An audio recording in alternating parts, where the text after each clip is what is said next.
The chamber was hushed, every eye fixed on the moment that had just erupted into tension so thick it could be felt in the air. Justice Amy Coney Barrett leaned forward, her voice crisp and controlled, carrying a sharpness that cut through the room like steel. "Are you certain that your interpretation aligns with precedent?" she asked, her tone dismissive, almost condescending, designed to unsettle and intimidate. It wasn't just a question, it was a declaration, a reminder of who held authority in these hallowed halls, and an attempt to rattle the young congresswoman who dared stand before her. Crockett's posture was straight, her gaze unwavering. For a fraction of a second, the room seemed to freeze, caught between the weight of centuries of judicial tradition and the audacity of a voice refusing to bow. Gasps rippled quietly across the chamber, some audible, some internalized, as aides and clerks processed the magnitude of what was unfolding. Reporters scribbled furiously, capturing the tension with every word, knowing this was a moment that would be replayed endlessly across news cycles. Even the other justices, trained to remain impartial and measured, exchanged subtle glances, their silence magnifying the drama rather than diffusing it. Barrett's attack was designed to dominate, to remind everyone present that power here was absolute. But Crockett's calm did not waver. She absorbed the intensity, measured her response internally, and allowed the weight of Barrett's words to hang in the air, letting the audience feel the tension, the imbalance, and the stakes of this confrontation. Every pause, every shift of the eye, every carefully calculated gesture became part of an unspoken dialogue that said more than words alone ever could, and then came the awareness. Barely perceptible at first, this was no ordinary exchange. Something unprecedented was about to unfold. Crockett's presence, her composure, and her readiness to meet arrogance with dignity created a charge that electrified the room. Observers felt it instinctively, the sense that history was being written not in law books but in the quiet, resolute courage of one woman standing tall. No one expected what happened next, not even the Supreme Court justices themselves. The tension in the chamber was more than just a courtroom drama, it was a collision of worlds. On one side, Justice Amy Coney Barrett, polished, poised, and armed with the full weight of the Supreme Court behind her. On the other, Jasmine Crockett, a rising congresswoman whose name was whispered in the halls of power and whose reputation for fearless confrontation had begun to ripple through the corridors of Washington. This wasn't simply a clash of two individuals. It was a battle between entrenched establishment authority and unfiltered truth, between centuries-old institutions and a new generation refusing to be silenced. Every word Barrett uttered carried the weight of history. Every sharp glance reinforced the idea that she belonged to a league far above Crockett. Her attack was methodical, surgical, designed to undermine confidence and signal dominance. But Crockett stood firm, unshaken by the grandeur of the setting or the expectations imposed by decades of judicial hierarchy. The room could feel the imbalance, yet there was an electricity in the air, a subtle acknowledgement that this was no ordinary encounter, the kind of moment that history books might later pause to describe. This confrontation mattered because it symbolized more than personal rivalry. It was emblematic of a larger struggle, the persistent tension between a system built to protect its own and a generation demanding accountability.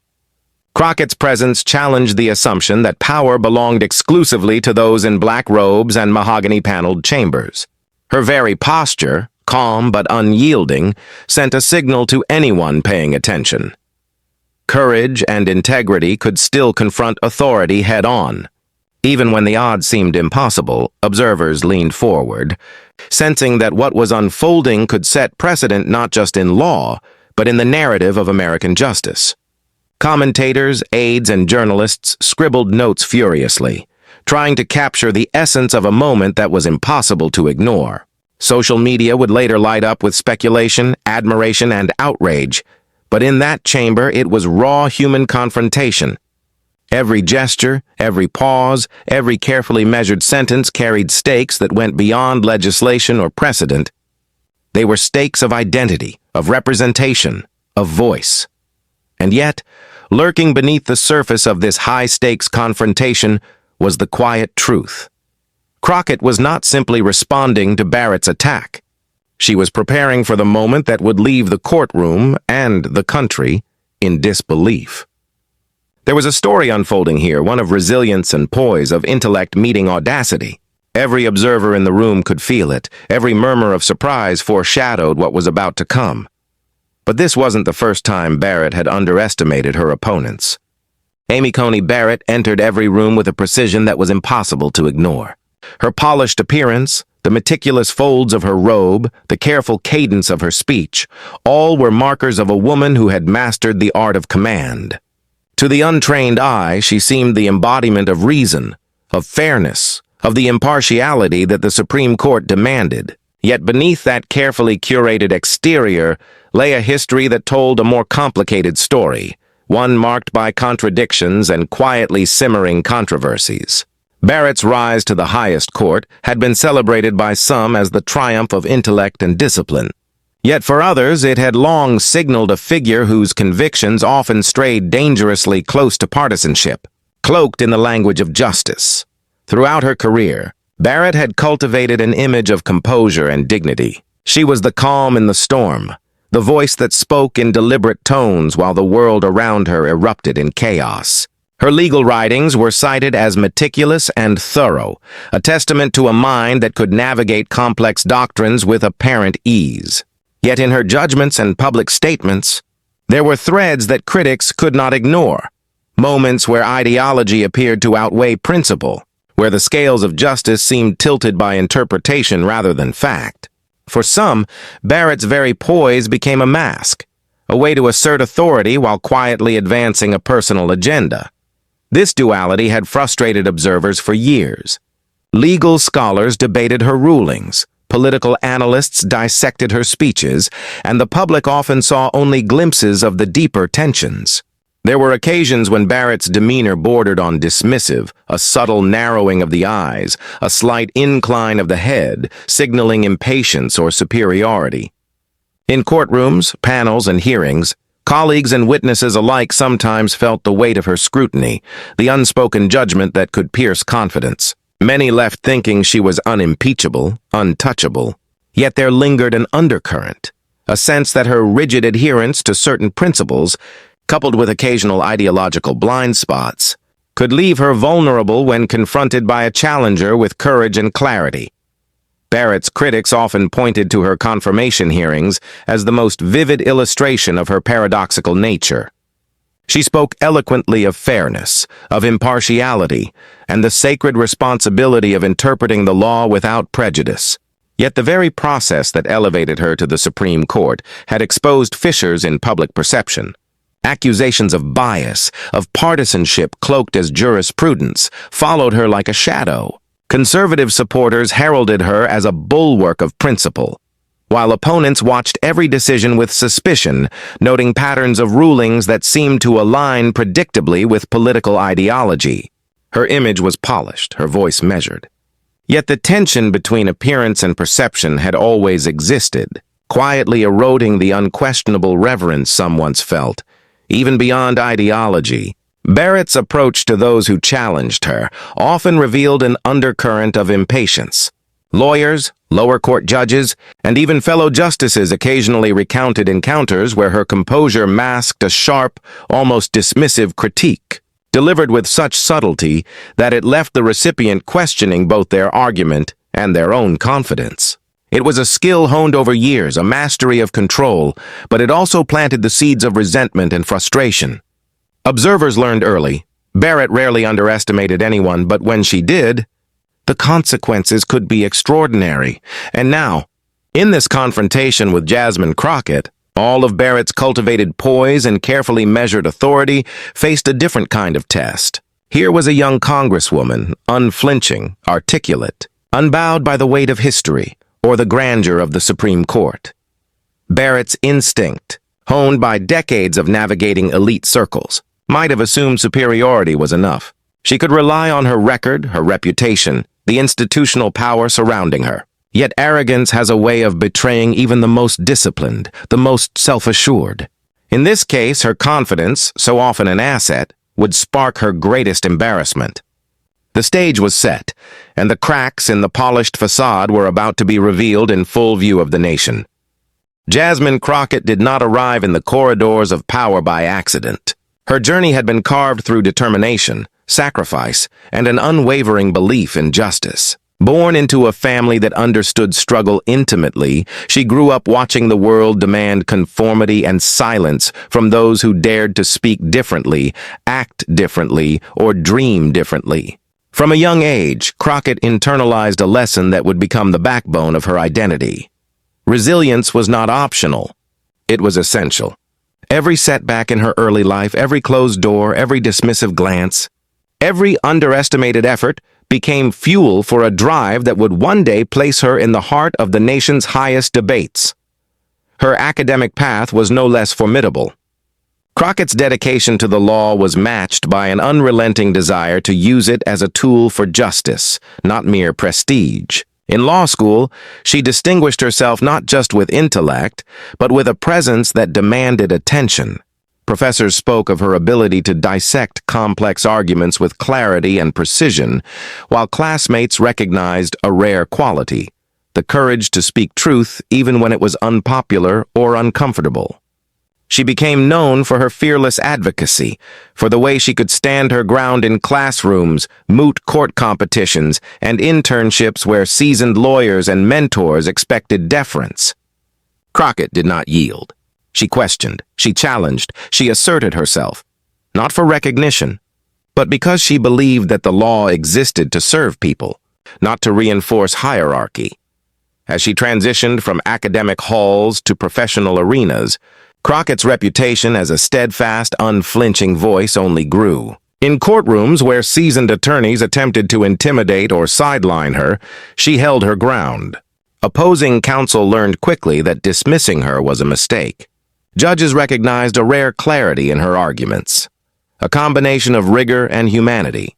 Each confrontation, each challenge only strengthened her resolve, honing a skill that would later prove invaluable in the political sphere. Crockett's approach was never about theatrics or spectacle.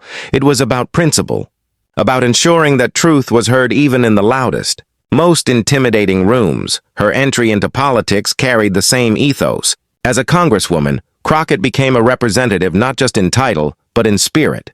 She spoke for those whose voices had long been ignored. Immigrants navigating a hostile system, communities silenced by inequality, and ordinary citizens wary of institutions that seemed indifferent to their struggles. She embodied the courage of those who had been underestimated, showing that integrity and intellect could confront power without compromise. Constituents saw in her a reflection of their own aspirations and frustrations, someone who understood their lived experience and would fight tirelessly to protect their rights. Throughout her career, Crockett faced opposition designed to test her resilience. Political adversaries, entrenched interests, and the weight of systemic bias frequently attempted to silence her, dismiss her, or undermine her credibility. Each challenge was met with calm defiance, an ability to respond not with aggression, but with strategic clarity that left observers both awed and inspired. Her victories were not merely personal, they were symbolic.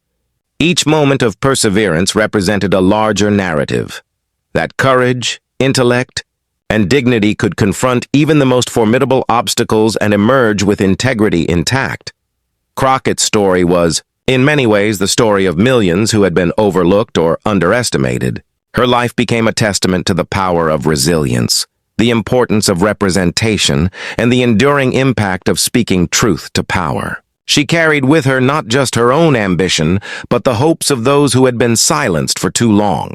Every courtroom challenge, every legislative battle, every confrontation with authority became part of a larger narrative that resonated far beyond the immediate moment. Which is why, when Barrett tried to corner her, Crockett didn't flinch. The courtroom was electric, a charged atmosphere where every eye seemed fixed on the unfolding clash. Barrett's presence alone demanded attention, her gaze sharp, precise, and dismissive. As soon as Crockett began to outline her argument, Barrett interjected, her voice calm yet cutting, slicing through the air like a scalpel. Each interruption was deliberate, meant to belittle, to unsettle, to remind everyone in the room who wielded authority. "Are you certain that reasoning holds up under precedent?" Barrett asked, her tone carrying the weight of centuries of institutional power. The question was more than rhetorical. It was a challenge, a subtle assertion of dominance, meant to rattle Crockett before she could even gain momentum. But Crockett remained composed, her expression steady, her voice unwavering. She absorbed the interruption without flinching, allowing Barrett's attempt at intimidation to echo across the room while she prepared her next move. There was a rhythm to the confrontation, a back and forth that heightened the stakes with every exchange. Barrett, experienced in navigating high-pressure debates, expected compliance, hesitation, or at least a trace of doubt. Crockett gave none. Instead, she held the space, commanding attention not with volume or aggression, but with quiet confidence that resonated more powerfully than any raised voice. The tension was palpable. Each pause between statements felt stretched, almost unbearable. Observers in the chamber leaned forward, instinctively sensing that history was being made. Journalists scribbled furiously, aware that the dialogue they were witnessing was destined to be dissected, replayed, and debated for weeks to come. The spectators, clerks, legal aides, and even the other justices were drawn into the drama, caught between admiration and disbelief. Barrett's interruptions, meant to dominate, only amplified the suspense, building a pressure so dense it seemed the air itself could crack. Crockett's strategy was subtle but deliberate. She allowed Barrett's sharpness to play out fully, exposing the reliance on intimidation rather than substance.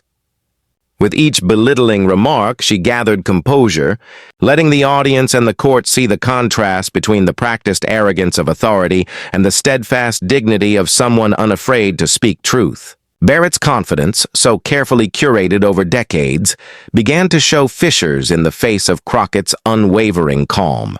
The young Congresswoman's patience was not weakness, it was tactical. A quiet accumulation of momentum for the moment that mattered most.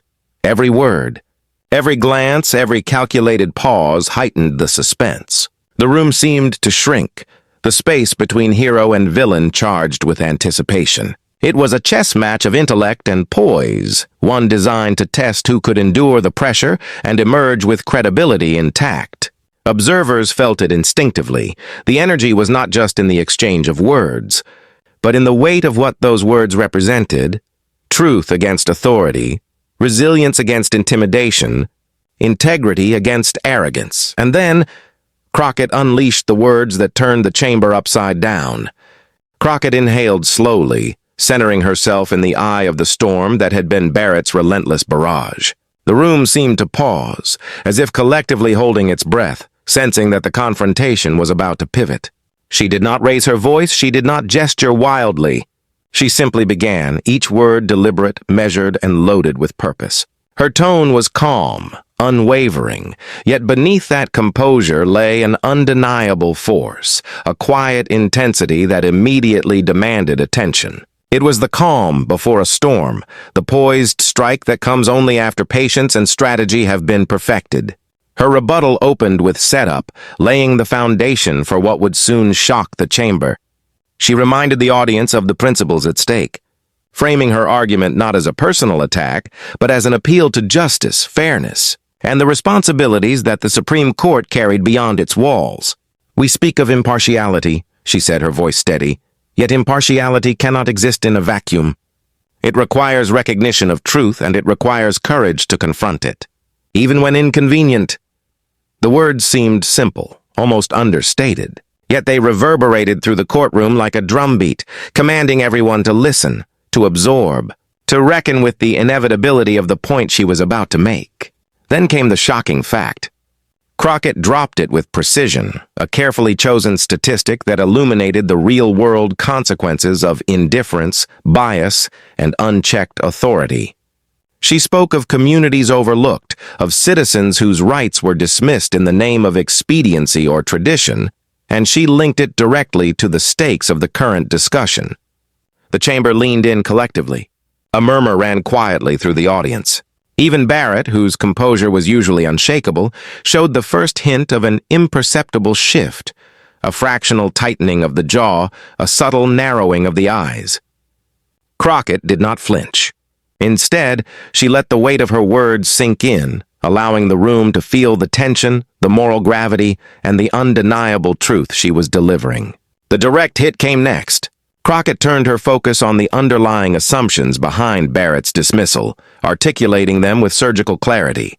She dismantled the arguments of authority, exposing the fragility behind what had seemed absolute.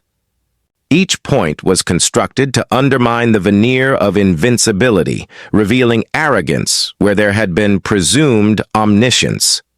It is not the height of the robe or the legacy of office that determines the strength of an argument, she said, but the courage to face truth without fear, and the willingness to act with integrity even when the eyes of the powerful are upon you. The words landed with the impact of a hammer, echoing through the chamber, punctuating every pause, every inhale, every beat of anticipation. Audience validation intensified the moment. The room was silent at first, the kind of silence that feels electric, heavy with recognition. Then came murmurs of agreement, subtle nods, eyes widening in astonishment. Law clerks shifted in their seats, reporters scribbled furiously, and even some of the other justices exchanged glances that spoke volumes without uttering a word. The energy was no longer a duel between Crockett and Barrett. It had become a collective reckoning, an acknowledgement of intellect and courage confronting authority with undeniable clarity. Every observer sensed they were witnessing not just a rebuttal, but a historic affirmation of principle over position, of moral courage over institutional weight. Crockett's rhetorical flourish followed, the crescendo that transformed a powerful argument into a cinematic moment. She spoke of dignity, of the resilience of those underestimated by history, of the responsibility borne by those in power to serve justice rather than self-interest. "Let this chamber remember," she said, her voice steady yet charged, "that the measure of authority is not in intimidation, but in respect earned through fairness, truth, and unwavering commitment to justice." Her cadence, deliberate and unwavering, drew the tension taut, leaving no room for misinterpretation. It was not merely words, it was a performance of intellect and integrity, a narrative that framed the heroism of speaking truth within walls designed to intimidate. Barrett's composure, long maintained with the precision of decades in the judiciary, began to falter. Subtle shifts betrayed the cracks forming under the weight of Crockett's words. The slight tightening of her grip on notes, the brief hesitation before her next response, a shadow of doubt crossing an otherwise impassive expression. For a moment, the balance of authority in the room seemed to tilt, and it was Crockett's unwavering presence that held it there. She had not raised her voice. She had not leaned forward aggressively, yet she had achieved what few expected, a momentary inversion of power, where clarity, courage, and conviction overshadowed rank and tradition. The cinematic climax unfolded as the room reacted collectively, a subtle eruption of acknowledgement and respect. It was not applause. Those who witnessed history understood that moments like these were measured in resonance, not noise.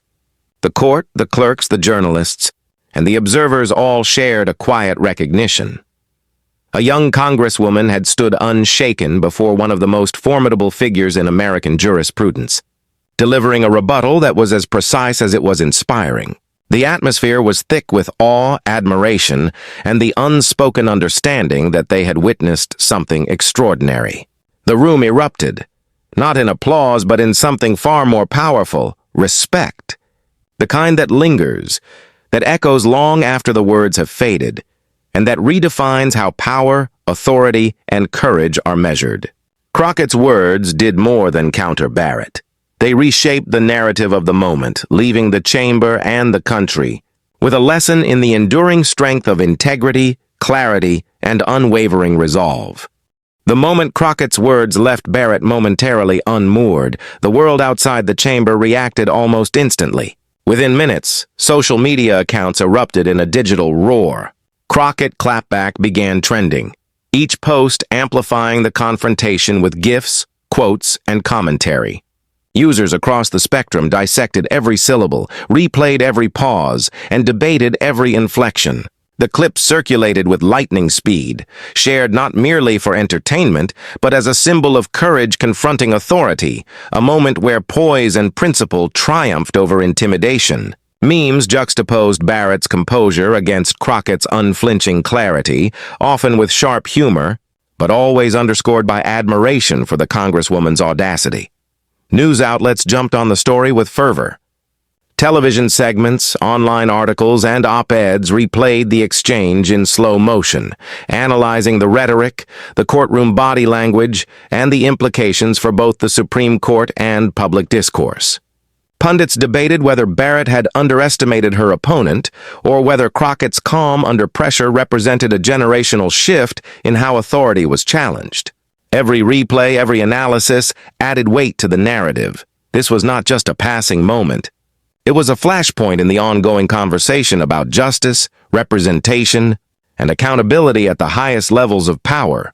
Supporters of Crockett flooded the discussion with praise, their voices echoing a broader sense of validation for anyone who had ever been underestimated or silenced. Immigrant communities, marginalized groups, and young activists saw themselves reflected in her courage, sharing personal stories alongside clips of the confrontation. For many, Crockett's performance was more than a victory in a single debate. It was a symbolic win, proof that voice, intellect, and integrity could pierce even the most imposing structures. The emotional resonance was palpable, a mix of pride, inspiration, and a renewed belief in the power of principled confrontation. Critics predictably attempted to frame the moment differently. Some accused her of theatrics, others questioned the timing or the tone of her response. Yet even among detractors, there was acknowledgement that Crockett had executed her rebuttal with exceptional precision. The subtle shift was clear. The debate was no longer just a matter of political alignment, but a demonstration of skill, composure, and the ability to stand unwavering in the face of institutional power. This duality, the simultaneous admiration and critique, only heightened the moment's cultural impact. Across the political spectrum, conversations shifted. Talk shows, podcasts, and online forums replayed the exchange endlessly, debating its implications for policy, judicial behavior, and public accountability. Lawyers dissected the rhetoric, educators highlighted the clarity of her arguments, and civic organizations seized on the confrontation as an example of effective advocacy. Each retelling carried the momentum forward, creating ripple effects far beyond the courtroom walls. It was a reminder that single moments, when executed with intelligence and conviction, could cascade into movements, shaping narratives and inspiring action at multiple levels of society. Yet beneath the surface of virality and commentary, something subtler, more profound was emerging. Beyond the memes, beyond the hashtags, beyond the endless replay of sound bites, there was a shift in perception. People began questioning long-held assumptions about who could hold power, who could challenge it, and what it meant to wield authority responsibly. Conversations turned inward, toward reflection on values, representation, and the responsibility of citizens and leaders alike to demand integrity. Crockett's words had sparked a viral moment, but they had also illuminated a deeper truth. Change often begins not with institutions themselves, but with individuals willing to stand resolute in their convictions. But beyond the viral clip, something deeper was shifting in America's conversation. In the aftermath of the confrontation, the true power of Crockett's words became clear.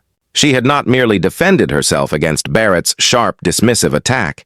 She had reframed the entire moment, turning a personal challenge into a moral statement.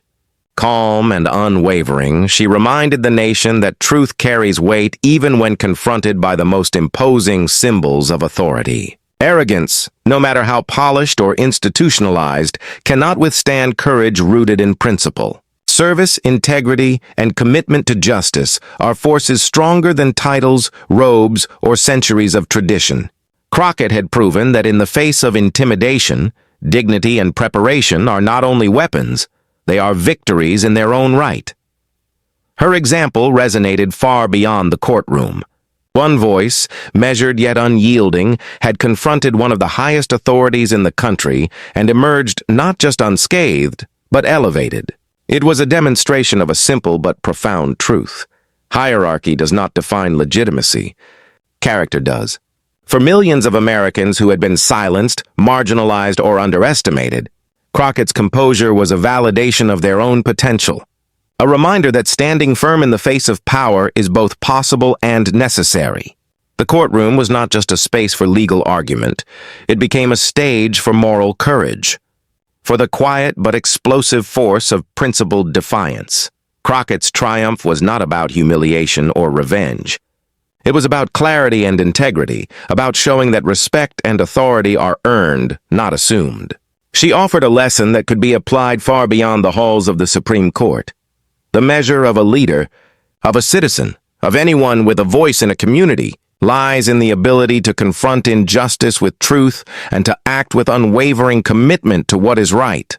This confrontation became emblematic of a broader cultural shift, one that reminded Americans that the walls of tradition and power are not impermeable, and that courage and intellect can challenge them in ways that inspire change. The emotional impact of the moment continued to ripple outward. Constituents and supporters felt a surge of pride and hope, seeing in Crockett a reflection of the values they cherished. Her stand encouraged others to speak, to act, to demand accountability, and to believe in the power of a single individual to influence the broader system. It reinforced the idea that meaningful change begins not with resignation, but with action, and that even in the most daunting spaces, integrity can carve a path forward. Crockett's response became a beacon for anyone who had ever been told their voice did not matter, showing that intellect, courage, and composure could not only survive confrontation, they could redefine it. This was not merely a story of Crockett versus Barrett. It was a story about all Americans, about the collective potential for dignity, courage, and truth to prevail over arrogance and intimidation. It reminded viewers that standing up for what is right is never futile, even when faced with towering authority. Every pause, every carefully chosen word, and every moment of poise reinforced the larger message. Individuals matter, voices matter, and one person's resolve can echo far beyond the walls in which it is first expressed. As the nation absorbed the significance of the confrontation, the lesson crystallized. Power without integrity is hollow, while courage guided by principle is transformative. Crockett's words, her calm defiance, and her unwavering commitment to justice had shifted the narrative.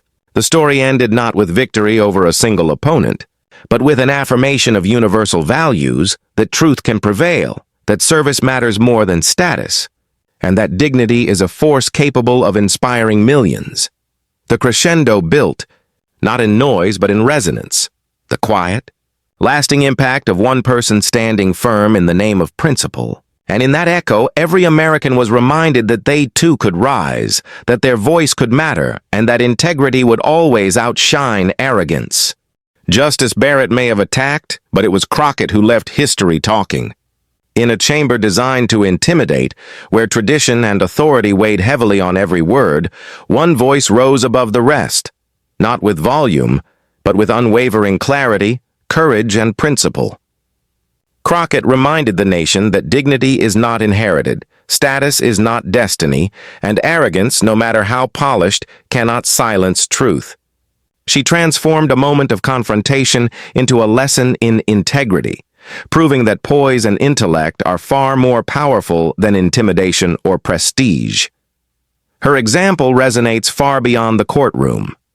It is a message for anyone who has ever been underestimated, dismissed, or told their voice does not matter. It is a reminder that courage is not the absence of fear, but the commitment to act despite it. Every observer, from those watching in awe online to constituents inspired by her stand, saw the triumph of principle over pretense, of service over self-interest, of truth over arrogance. Crockett's moment was more than a rebuttal. It was a beacon, illuminating the path for all Americans who refuse to accept silence or complacency in the face of injustice.